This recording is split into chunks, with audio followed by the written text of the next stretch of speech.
Champions লিগে point হারিয়ে ধাক্কা খেল পিএসজি। উল্টোদিকে দুর্দান্ত জয়ে টেবিলে শীর্ষে উঠেছে আর্সেনাল। বিলবাওয়ের মাঠে আধিপত্য দেখিয়েও গোলের দেখা পায়নি প্যারিসের দলটি। তবে অন্য ম্যাচের ফলেই পয়েন্ট টেবিলে 3-এ উঠেছে তারা। আর বেলজিয়ামে ক্লাব ব্রুজকে 3-0 ব্যবধানে উড়িয়ে 6 ম্যাচে 6 জয়ে শীর্ষে মিকেল আর্তেতার আর্সেনাল। চ্যাম্পিয়ন্স লিগে পয়েন্ট হারিয়ে ধাক্কা খেয়েছে পিএসজি। প্রতিপক্ষ অ্যাথলেটিকো বিলবাওয়ের মাঠে বল দখল আর আক্রমণে দুই অর্থেই আধিপত্য করেও গোলের দেখা পেল না লুইস এনরিকের দল। সব প্রতিযোগিতা মিলিয়ে শেষ 3 ম্যাচে এই নিয়ে 2বার পয়েন্ট হারালো পিএসজি। তবু অন্যান্য ম্যাচের ফল পক্ষে আসায় 13 পয়েন্ট নিয়ে 3-এ উঠেছে তারা। বায়ার্ন 2-এ, আর্সেনাল শীর্ষে।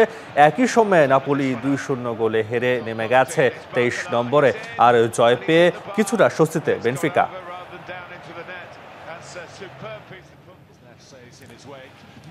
অন্যদিকে চ্যাম্পিয়ন্স লিগে দারুণ প্রত্যাবর্তন আর্সেনালের। মাত্র 3 দিন আগে ঘরোয়া লিগে হতাশাজনক হারের পর দলটি দুর্দান্ত ফুটবল উপহার দিল বেলজিয়ামে। ক্লাব ব্রুজকে তাদের মাঠে 3-0 গোলে উড়িয়ে নকআউট পর্বে জায়গা পায় প্রায় নিশ্চিত করেছে মিকেল আর্তেতার দল। ম্যাচের শুরু থেকে আক্রমণে ধার দেখায় আর্সেনাল। কয়েকটি ভালো সুযোগ তৈরি করার পর 25 মিনিটে চমৎকার দূরপাল্লার শটে গোল করেন ননি মাতুয়েকে।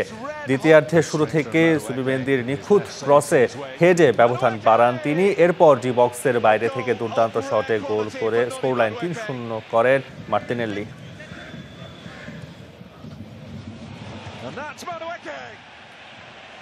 নতুন এবং ফিরে আসা গ্রাহকদের জন্য নগদে চলছে ক্যাশব্যাক সহ প্রতিদিন হাজারো উপহার জেতার সুযোগ। হবে আশা আর ফেরা, সারপ্রাইজ সেরা।